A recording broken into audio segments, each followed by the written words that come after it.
Ya, Syahir.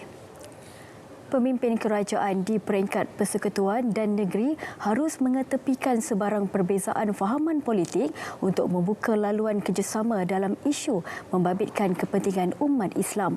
Ahli Parlimen Tanjung Karang, Tan Sri Noh Omar berkata, campur tangan politik dalam urusan hal ehwal agama hanya mendatangkan keburukan dan perpecahan yang merugikan perpaduan ummah. Beliau yang juga Menteri Pembangunan Usahawan dan Koperasi berkata, projek membina semula surau adalah antara contoh kerjasama baik antara Kerajaan Persekutuan dan Kerajaan Negeri Selangor.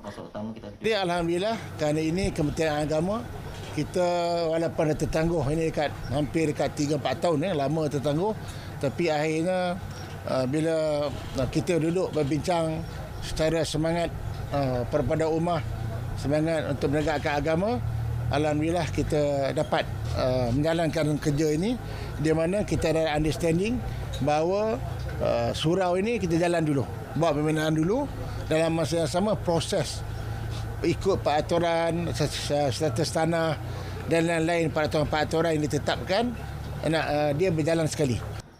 Tan Sri Noh ditemui selepas Majlis Pecah Tanah projek meroboh dan membina baru bangunan Surau Nurul Zaman Taman Sri Bakti Tanjung Karang. Sebanyak 10 katil berjaya diagihkan untuk kegunaan penduduk di sekitar Sepang yang mengalami masalah kesihatan. Pembelian katil itu hasil jualan lemang yang dilakukan 50 anggota Persatuan Belia Gurusan Salak PBGS melalui gerai lemang bagus di Kampung Salak Tinggi, Sepang.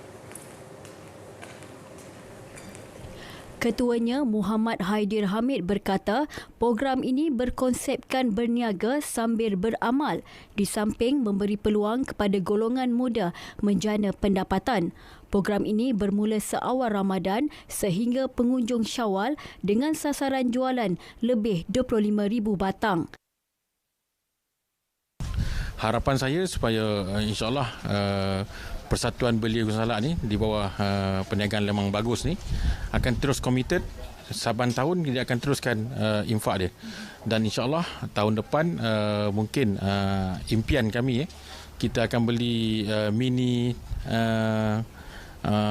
traktor untuk penggali lubang kubur untuk kita centralize kan mana-mana kubur yang perlukan khidmat kita gali lubang kubur, kita buat servis tu. Beliau berkata program berniaga sambil beramal ini telah dilakukan sejak 2011 lagi, di mana pada tahun sebelumnya sebahagian keuntungan disalurkan untuk pembelian van jenazah dan kerusi roda. Jabatan Agama Islam Selangor JAIS telah membenarkan majlis akad nikah diadakan di mana-mana lokasi tanpa had kehadiran kepada individu yang lengkap vaksinasi berkuat kuasa Isnin lepas. Menurut kenyataan yang dikeluarkan JAIS, antara lokasi yang dibenarkan seperti pejabat agama Islam daerah, masjid, surau, rumah atau di mana-mana dewan. JAIS turut memaklumkan individu yang tidak lengkap vaksinasi boleh hadir ke majlis berkenaan tertakluk kepada beberapa syarat.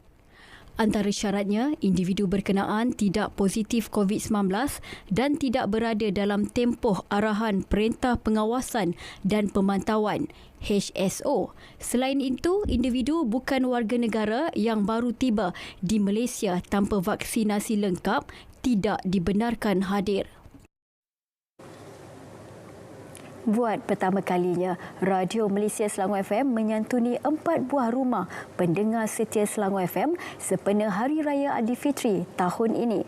Menurut penerbit program berkenaan, Nur Azali Damahat, program Selangor FM Datang Beraya dilaksanakan bagi mengeratkan hubungan silaturahim dan menghargai pendengar setia Selangor FM. Setelah 2 tahun kita tak keluar, tak menyantuni pendengar, so kali ni kita ambil kesempatan ni lah untuk menyantuni pendengar-pendengar setia Selangor FM lah, yang mendengar Selangor FM 18 jam sehari, yang sentiasa memberi sokongan kepada program-program Selangor FM dan juga siaran Selangor FM.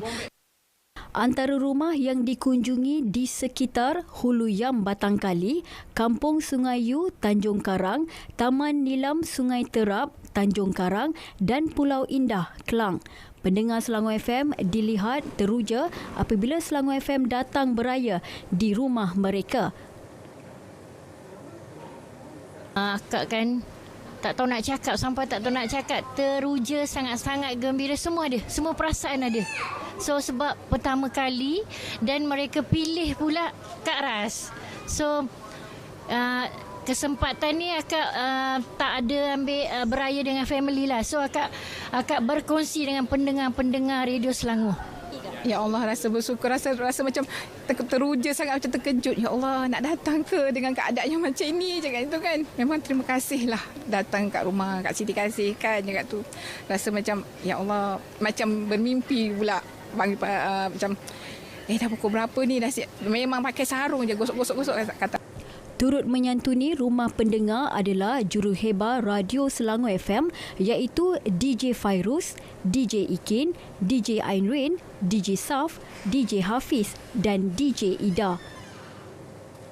Ni walaupun kata orang sibuk dengan tugas-tugas di pejabat, ini adalah peluang untuk kita bertemu dengan pendengar-pendengar kita. Kalau sebelum-sebelum ni kita dengar melalui talian telefon, tapi hari ini kita dapat bersemuka dengan pendengar-pendengar kita.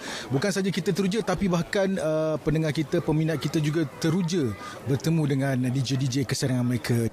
Hadir sama Timbalan Pengarah Jabatan Penyiaran Selangor, Muhammad Zamani Ibrahim. Laporan itu tadi mengakhiri perkembangan dari Selangor. Kembali semula bersama Syahir. Terima kasih, Samsia.